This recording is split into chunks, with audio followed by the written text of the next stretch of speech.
It's interesting what pulls you back into it. There's certain things that pull you back into grief, I think. There's certain things that bring you back into the trauma of the moment. The longing for what was. Right. Or what could have been. When you ache for what your kids don't get to My experience. sunshine. Yeah. To be honest, when I was little, I really thought that he. I remember falling off the bed and that super strong arm just going I had to borrow the truck for something. But I remember getting in it and just like falling completely apart.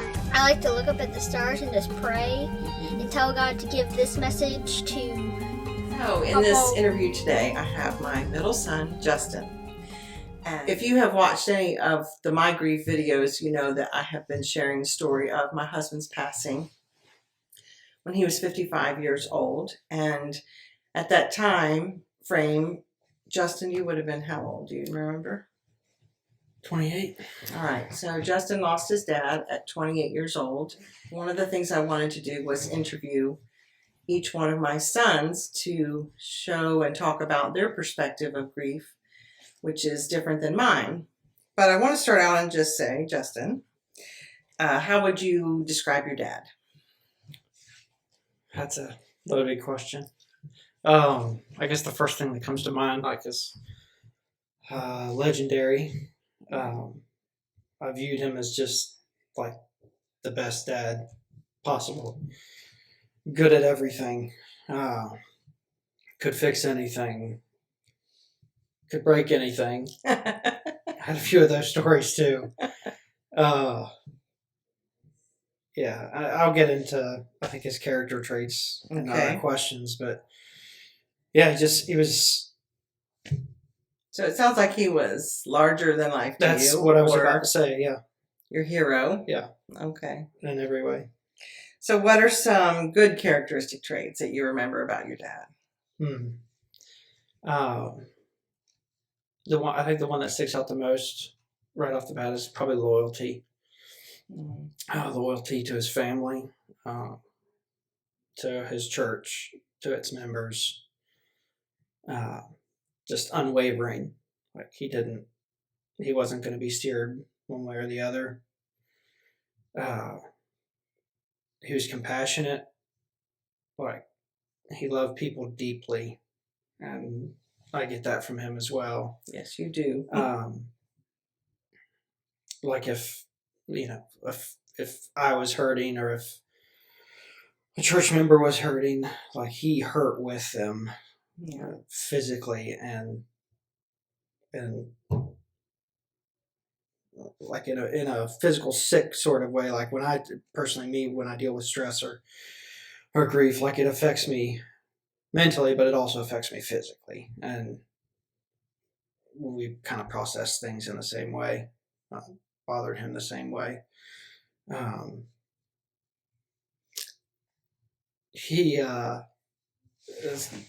He'd do anything for me, I guess. Yeah.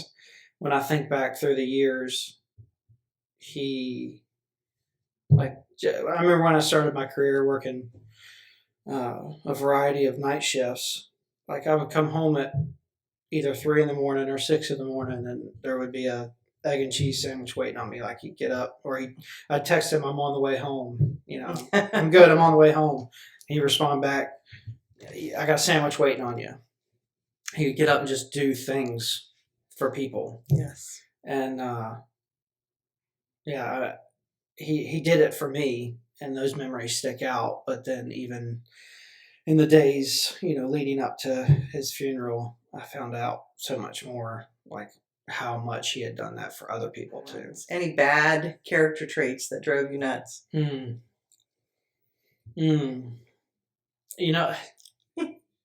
I don't know that I can't think of many. Like having been his son and having worked for him for a period of time, if he had an idea on how he wanted something done, like that was the right way. And the problem is, my way is the right way. Just ask anybody. Like how I fix it is it being fixed correctly. Yeah. But that didn't fly with him. Like he wanted it done that way. And I don't think that's a bad characteristic, or a fault, but he had a little stubbornness. That is where we clashed. I can remember like projects. I'd tell him like, I'm going to do this, this, and this, and he'd say, "Well, here's why that won't work." I said, "Dad, just let me show you why it will work." I love it. What are some good memories you had, or a good memory that comes to mind? Maybe should we break that down into age categories? Like maybe something you remember from when you were little. Yeah, I mean, this is probably the part where I'll start getting emotional, but That's okay. yeah.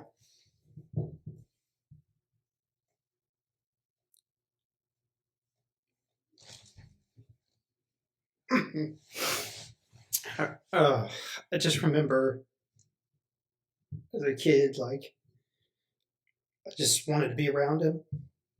He took me everywhere. Yes, he did.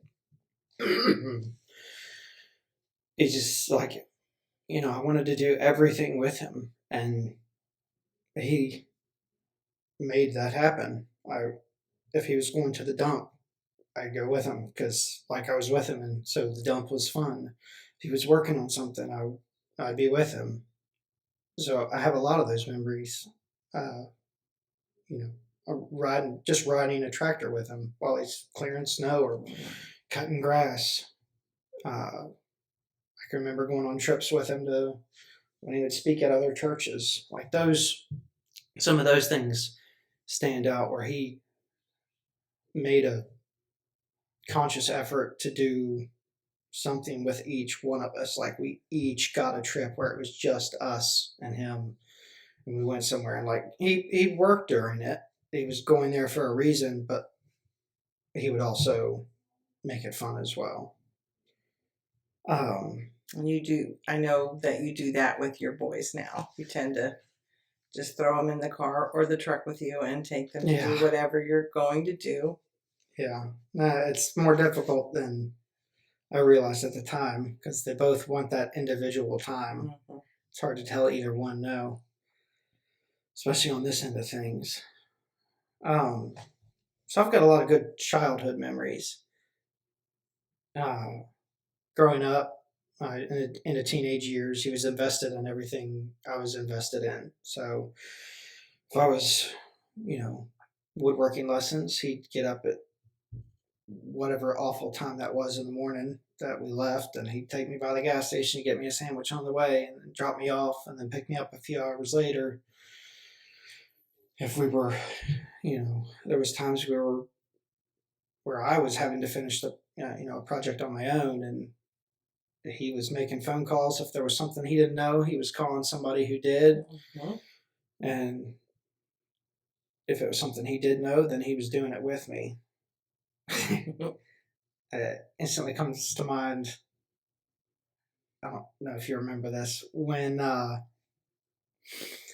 was finishing the quilt rack for Grandma, and it was going to be in a competition a few weeks later, and I was short on time, and we needed to spray the finish, and the wood shop that I had was small and not ventilated, and I can remember we'd been spraying coat after coat all morning.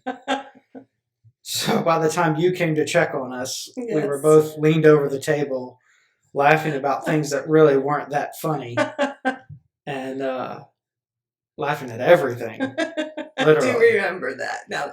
And I remember that door popping open and you looking at us and seeing like the mist of lacquer in the air and telling us both to get out. Get out. Get some fresh air.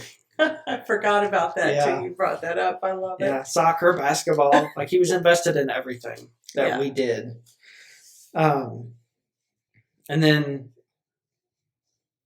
like moving on into, I guess, my early 20s or just before 20s, like I can think of some terrible times, like the worst things at that time, the worst things I had ever faced. And I have good memories from those. One of them, like I wasn't old enough or mature enough to realize it wasn't going to be the worst day ever. Right. But at the time I thought it was. And I remember I called him and told him I was leaving. I told him what was going on. And I just told him I was on the way home. And so he kept me on the phone and just talked to me about other stuff. And like I was crushed. I was just absolutely crushed and distraught, and it was just a rough day. And I remember looking up in the mirror, and here came the front end of a car I knew really well down 295. I could see it just bobbing and weaving in between all the other cars. And I still had him on the phone. I was like, Dad, where are you at? And I want to quote it right. His response was, right where I'm supposed to be. Oh, exactly. That's exactly right. Sure enough, came in behind me. Making sure you were not going to make a detour and you're going to get home. Okay. Precious. We're very fortunate to have someone in our lives that cared about us that deeply and showed us how to love other people. Yeah. And then, he was an even better grandfather than he was a dad, which is hard to compare to or hard to believe. But I still go back and watch videos of just how he interacted with our kids. Like, it's not common. It was super special. Most people can't relate to a child in the way he did, or communicate with a child in the way he did. And just like us, like whatever we were into, that's what he was into. So Matchbox cars and Paw Patrol and whatever the newest, most annoying show or toy was that my kids were into, like that's what he was into. Yeah.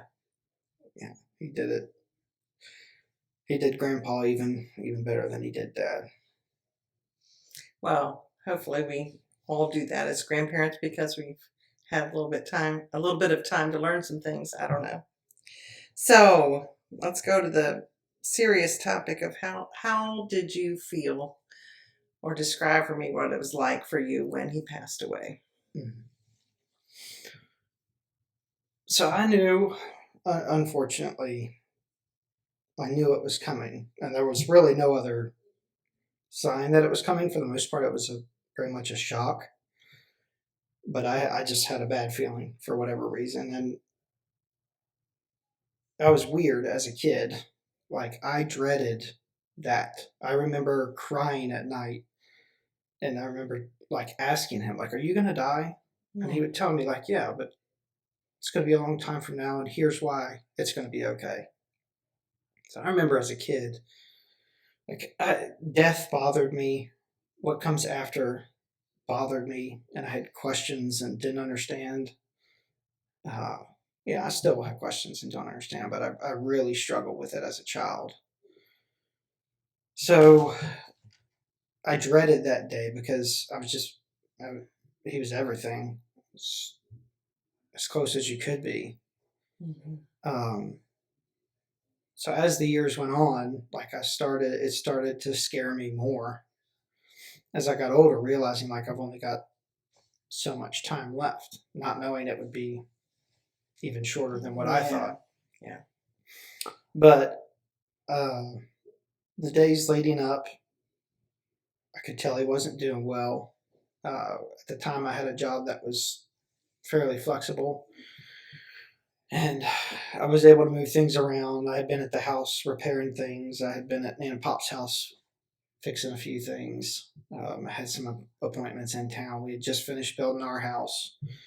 So yes. I had some appointments in town, and that day before, I canceled everything. I called work and just told them I wasn't going to be in that day. And I got that worked out, and I guess I'll go back. The night before that, I was there too. I was over at the house too. Yeah, I talk about that in the first video, how you would tell me later that after you left, Yeah. you knew. Yeah. So two nights before, really, I just had a feeling it wasn't going to be good. I didn't know when, but I knew it wasn't going to be good. So, but I forget what happened. I was busy getting the boys out of the house. I think one of them was upset, and I think the dog had done something. If we had the dog at that point, You mean that morning? No, that night. Oh, when I left, and that's when we left. And Yes. I texted you and I said, "Give Dad a hug for me." Yes. And it genuinely bothered me. Like, I went out of the house because even as a grown man, anytime I saw my dad, like if it was me leaving, I hugged him. I would still kiss him on the cheek. Like, Yes. 25 years old, seen things and done things, and that still was important to me. But I didn't do it that night for whatever reason, and it bothered me. So I texted you and asked you to do it for me. And so the next day I came back over, and at that point I canceled what I had going on and stayed for the day from morning until about 10 o'clock that night. And I remember I made sure I hugged and kissed him that night. I'm glad you got to do that. Yeah. Sure.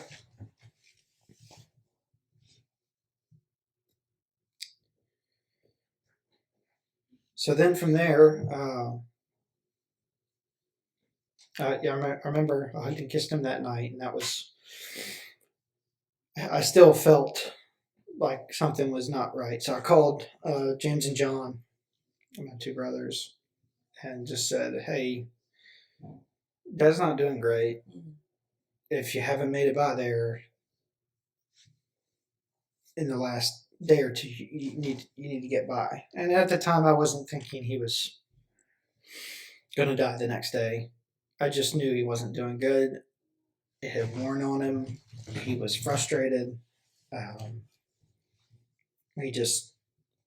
figured he could use seeing the other boys if they hadn't already been by. I hadn't talked to him, so I wasn't sure. I was just making sure. I think that's, I think the Lord allowed that. I didn't know till just this moment that you had called them the night before, but I know that when I messaged the next morning, they came straight there. And I don't know that they would have realized just to come, that, as soon as I mentioned I was going to take him to the hospital, if you hadn't done that. Yeah. I don't know. I'm sure. I mean, I'm saying, I think that it probably put in their mind, That's okay, possible. there's a more urgency than we realized. And so that night, after I talked to them,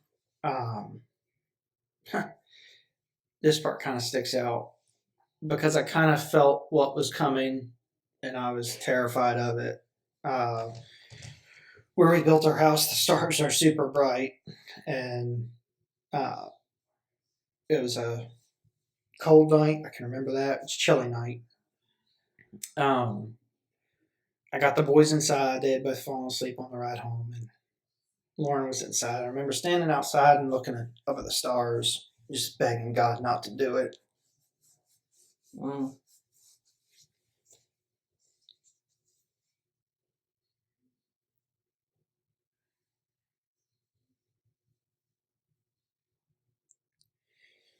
Just asking him not to take him, just to give him a little longer.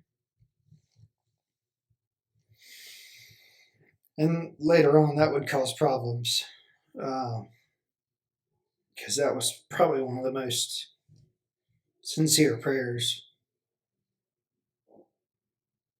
or things I'd ever asked for. I just read an article written by a mother whose son was taken, and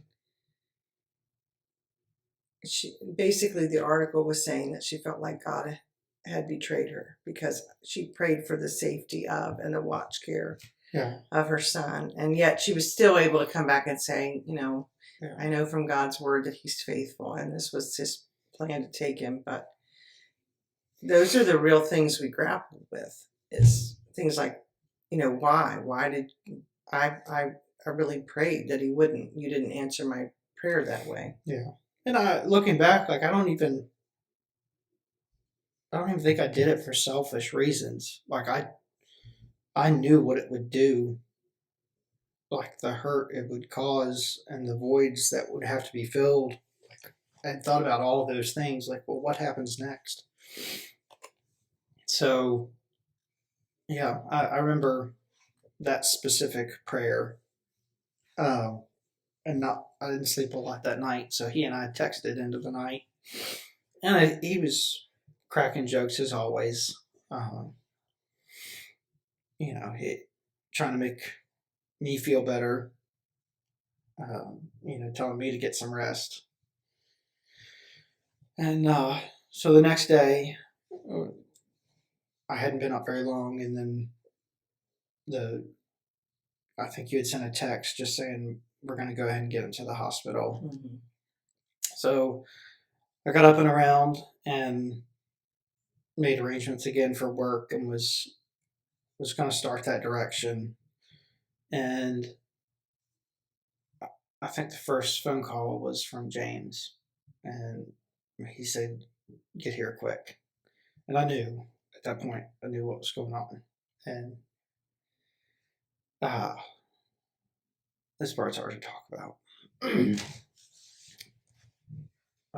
I guess just because I had dreaded it since I was a kid, like, I had thought about that moment over and over and over. And even as like going into police work, I would work these calls where people would lose a family member, and I would think, like, you know, that's going to be my dad one day. Like, I specifically thought.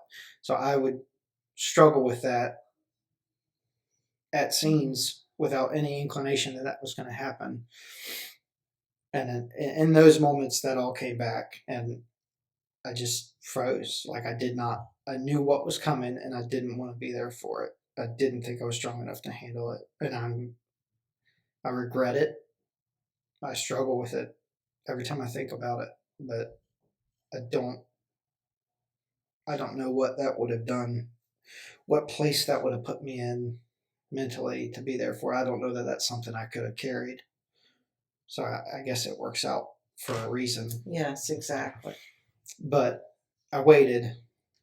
I waited a few minutes, and I got dressed, and then at that point, began to panic. Like, okay, this is really happening. So I drove as fast as I could. From 30 miles away, and got there, and he was already in the ambulance. And I don't remember what they said. I don't remember what Pop said. I don't remember what James said. I think it was something along the lines of, they're working on him, they're trying. But I knew what was going on. I saw the police cars there, and that flipped another switch. Just like the realization that, like, that day had come, and it was my turn to be on that end of that type of call. So we began to work out the logistics of getting everybody to the hospital, and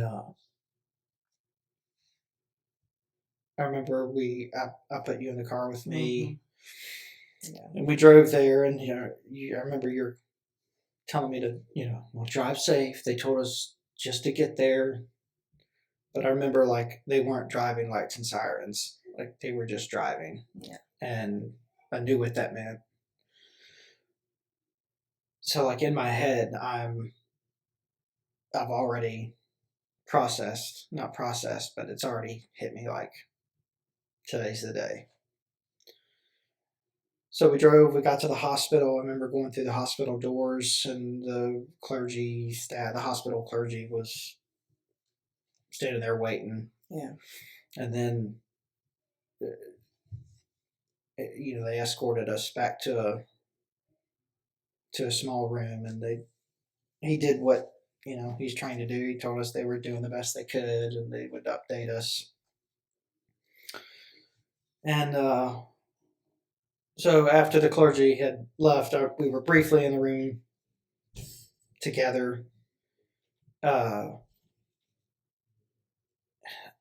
Some of this is crystal clear, and some of it is blurry. I don't know. I remember them coming out and getting us. And I remember them telling us how bad it was, that they were still trying, but it wasn't good. And I remember you wanting to go back there. Mm-hmm. And I knew, like, I'd seen it hundreds and hundreds and hundreds of times, like what goes on when they're trying to save a person. And it's hard to watch when it's not your family member. So I remember trying to keep you from that and telling you it's not something you want to see. Yeah. And you wanted to see. I felt like I had to know. Yeah. I had to know they tried, and then when they said he passed, I had to know. So at that point, they hadn't told us that yet, and we ended up back. I remember going around the turn, and the curtain was open, and they were doing everything they could. But I'm not medically inclined or trained, but I knew how to read those machines enough to know that, like, it wasn't what I had feared had come. And the doctor, I don't fault him for it, but he was still saying, we've given a shot of this and we're doing that. And I remember just looking at him and uncertain terms saying, like, we know. No, that's it. Okay. Doc, he's gone, isn't he? He just looked at me and shook his head, yeah. And like one of the major memories that sticks with me from all of that was like Dad had strong arms. Like I remember him being strong, being able to lift things that as a kid just seemed like he was superhero level. But his arms and his hands is like a bear paw. And I remember as a kid, like watching him push him. He put me in the driver's seat of a bus and put it in neutral because it wouldn't start on the school buses at school. And so that they could work on it in the garage, he got behind it and pushed it, which may explain the back issues. And you know what's sweet? What's sweet is when I interviewed Remy, he said, you told him Pawpaw stories to keep his memory alive. Yeah. That's one of the stories he told.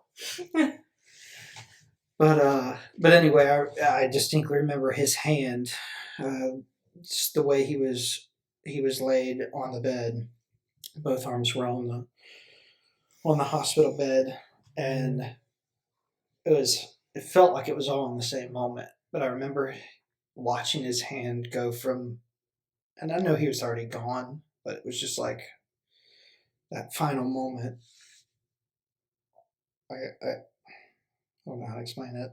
Like I'd already realized it was happening, but like that was visual confirmation for me. Like I didn't want to see it, but I remember his hand was kind of folded in, or clenched, and I remember it dropping off the bed.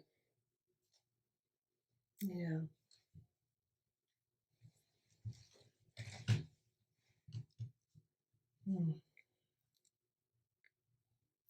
I just remember falling off the bed and that super strong arm just going limp. And knowing like that was it. So then from there, I remember going back out, and at that point I'm like, I'd take you back to the room, and I remember you know, how upset you were, and I think you've talked about that some already. There's things that I saw in her that you don't remember. No, there's things you told me I did and said. That was one of the first things you said was, no, he can't be gone. I can't be a widow.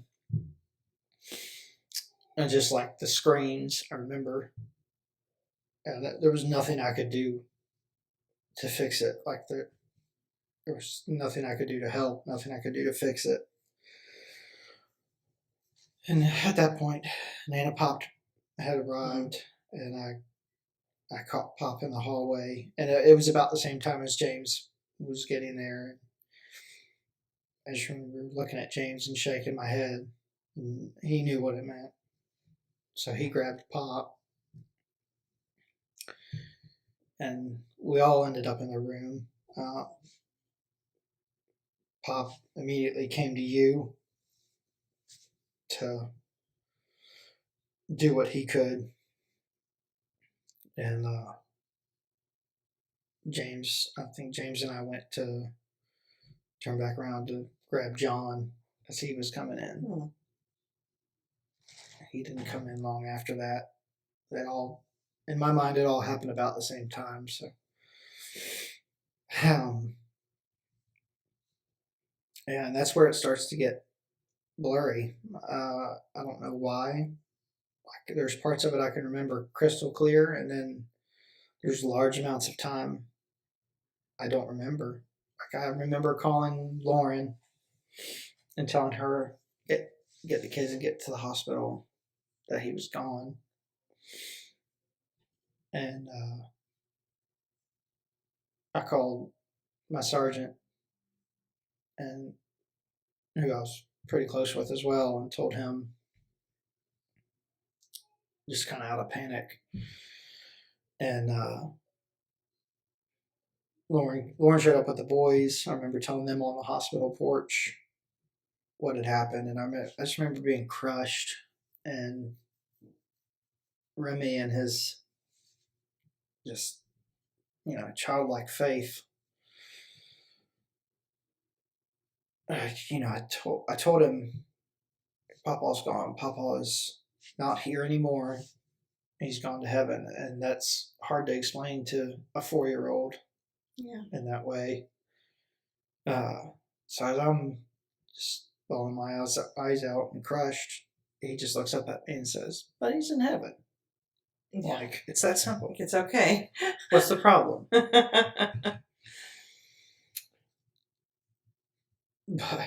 But for he and I both, as time would go on, like it became far more complicated and far more painful than that. So,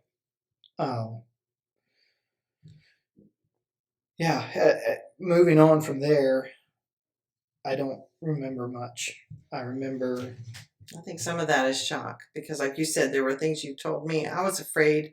I said, did I even look upset enough at the hospital? I know that's a silly way to look at it. And you were like, no, you were screaming. And I don't remember that. So I think some of the weaving in and out is your body's way of saying, I can only process so much of this kind of pain at one time. Yeah.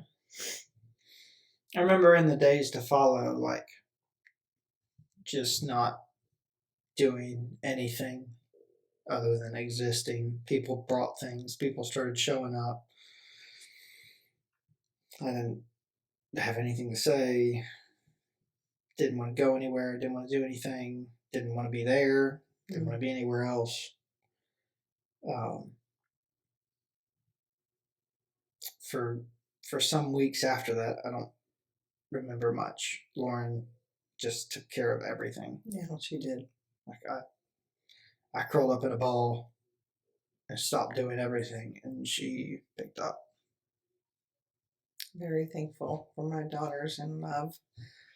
They were all, I'm going to talk to them individually about their pain and watching their husbands and what they went through individually. But they were unbelievable, that's for sure. What are some of the still on the darker side, what are some things you deal with or have dealt with? What are like you mentioned earlier, it would cause you some problems that you had prayed so sincerely and your dad passed. So what are some of the hard things that have come out of this that you've had to process or deal with? I mean, did you question God? Yes, What spiritually happened spiritually? Well, faith-based or faith-related. It wasn't initial. Like initial, I felt like God just carried us through all of it. In the immediate time to follow, as time would go on, as a kid, I already struggled with, like my whole life struggled with, why do I believe what I believe? What if I'm wrong? The questions that go with that, the thought of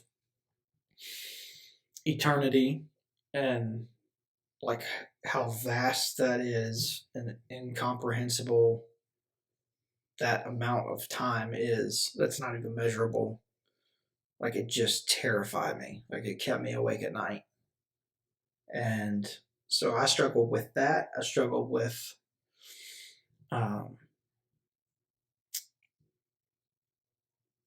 truly believing versus like just wanting to.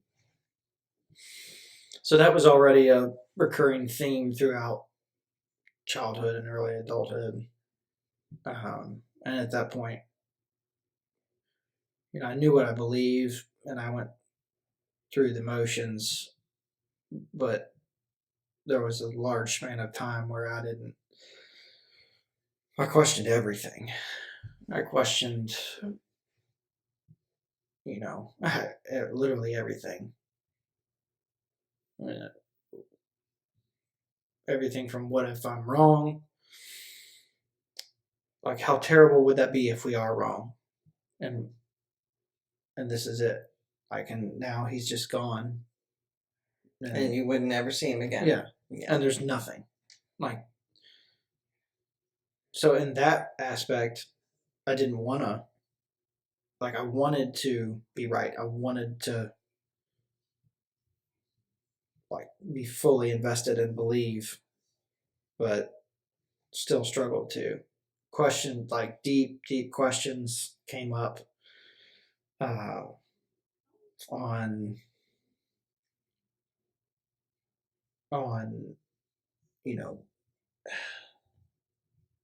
everything from what does the Bible say about death? What does the Bible say about life after death? How the world came into existence. Why would God create why would he create something knowing that it's going to fail and spiral out of control into what it is today? Why even put that into existence if he knew that's the way it was going to go? So I struggled with that. I struggled with, because of work, I deal with terrible people all the time. And a lot of those terrible people live to be 95 years old.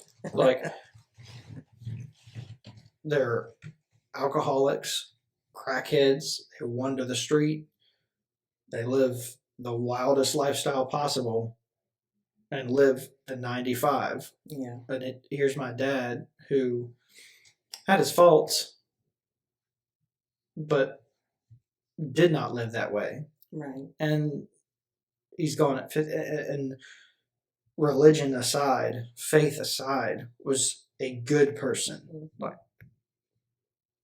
Outside of what he was required to do for his job, just how he treated people, was a good person. and he goes at 55, but this person who has given nothing to society and is, if they were gone in the next minute, no one would know and the world would be a better place for it. Yeah. So I struggled with that. Like, why him? And it took me, some of those things I still don't have answers for. And I've talked with different people. I've talked with our pastor / brother. I got a lot of answers from him. I've talked to other pastors. I've talked to friends in police work.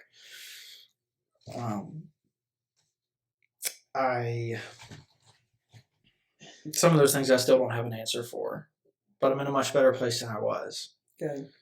I know what I believe. I know why I believe it. But there are still some things I don't understand. Yeah. And I don't know that. I don't know that we don't know that will I'll get answers for. Right. There are some things I don't know that we'll understand this side of heaven. And scriptures say that God's ways are not our ways, and his thoughts are not our thoughts. And sometimes, like I've explained in some of the videos, sometimes that's the only conclusion I can come to at the end of the day. And I would like to take a video where there's, or, podcast where we take time and really open up about some answers to some of those. Time does help. And like you said, wise counsel helps. Well, I'm sure it has to bother you that your dad's not here to see things like, your kids growing up. Yeah. Or special occasions. You've gotten some awards that he would, I'm sure in heaven, is so proud of. And he would have made sure here on earth that you knew that. But what are some things that you think you have done or will do to keep his memory alive? For your kids especially. Yeah. I try to take the good out of the way he parented. Like the things that were most special to me and the memories that I have and why they are memories. I try to take those and do the same for my boys, whether that's just spending way too much on Christmas. Yeah. Just absolutely spoiling. Or trips, or, it's all those things that I treasure. I try to give them that same, because I know how much it means to me. The boys were young. Barrett was very young. Remy was pretty young, but Remy was very close to Dad. Yes. And he's wired like I am wired. Loyal to the core and loves just very deeply. Yes. Like an uncommon love. So, and I myself struggled to remember, like, here I am, like, I know I've had this awesome life of how I was raised and things I got to do and things I've had or owned. And I also tried to help myself with remembering things by telling them stories. So I just called them Pawpaw stories. Pawpaw stories. Several times a week. And really it got to be where it was every night because they would demand them in order to go to sleep. So that was their I don't know, what's the word for that? They held it over my head until I paid the debt, a ransom, with a story. And I would tell them stories of everything from things that interest them, like equipment, types of stuff I had seen him drive, or, knocking trees down, or towing a UPS truck that got stuck on Christmas Eve. Just different things like that. And they wanted to hear as many as they could. And it got to where I told everything I could remember, and that bothered me. But I've tried to make it to where I share those stories. We probably need to take a photo album out or some of the old videos, and they'll spur more memories. Yeah. Yeah, you get that from your mother, the whole, I can't remember but a few oddball things. I remember the strangest things and not all of the important things sometimes. And this is a hard one, but if you could say something to your dad right now, what would you say? Oh, it's all this on the cheat sheet. And I cried just thinking about it. Like Remy said to me, sometimes when I pray, I tell God something I would love for him to tell Papa for me. Yeah. Yeah. So, what would you want God to tell you? First person I had ever heard do that was James, actually. Yeah.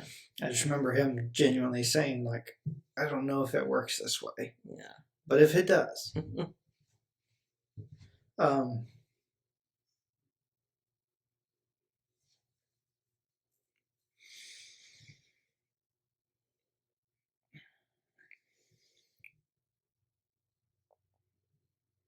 I thank him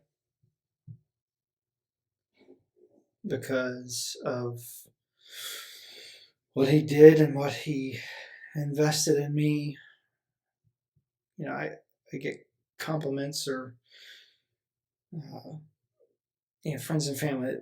I'll fix something for them or do something for someone just without thinking about it, because that's what he did, and they'll thank me for it. But I don't really. I just do it because that's what should be done, and I think he instilled a lot of that in me. Mm-hmm. How, if I turn out to be a good parent, I try to incorporate a lot of his qualities and a lot of his parenting styles or parenting style things he did. Like, I put those in. So I'd thank him because of what he did for me. Like, my boys are going to grow up and be very invested dad. Yeah. Like, they're going to be good people. And I tell him I miss him for sure. Whoever said, and people say it just to try to help. But they say it'll get easier with time. Mm. Yeah. And just learn to carry the grief. It doesn't go away. It hurts the same today as it did that day. Mm. The only difference is I find myself able to distract myself better. Mm. Well said. I'm only able to distract myself better now than I could then. Like, it hurts the same. And for anybody that is going through that, like, there's no good way to say that. There's no sugarcoating it. There's no light at the end of the tunnel. Like, it's gonna hurt forever. Mm. But you cope with it better. Yes. You distract yourself better, and you get through. So, and there's just so much I wish he could have seen. I feel like he's just in 5 years missed out on so much. So, like, knowing all the big milestones that will come that he won't be a part of, like that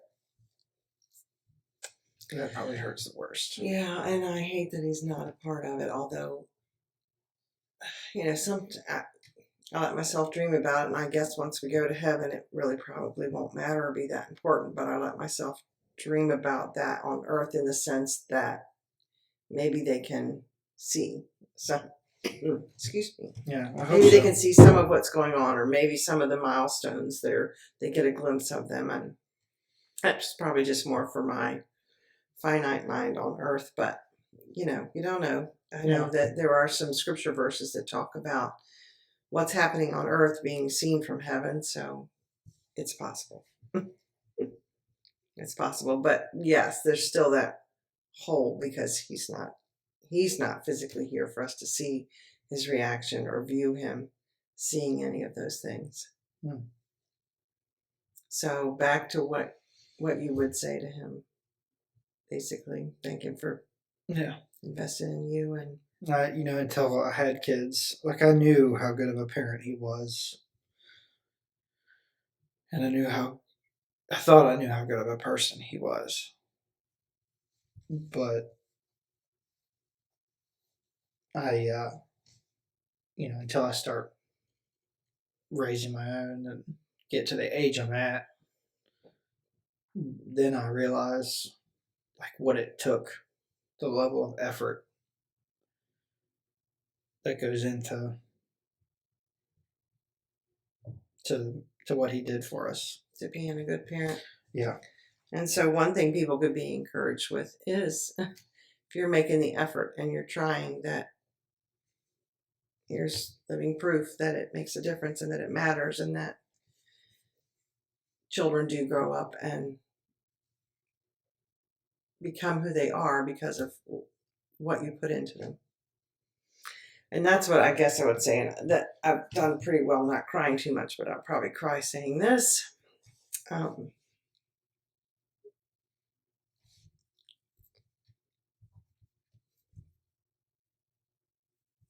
course, my 3 sons are one of the most precious things that came out of our relationship, other than the relationship itself. And so that is what's special about having my children still with me, is that I feel like I do get to see your dad still on this earth.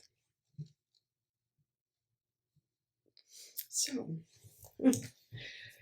thanks for sharing your grief.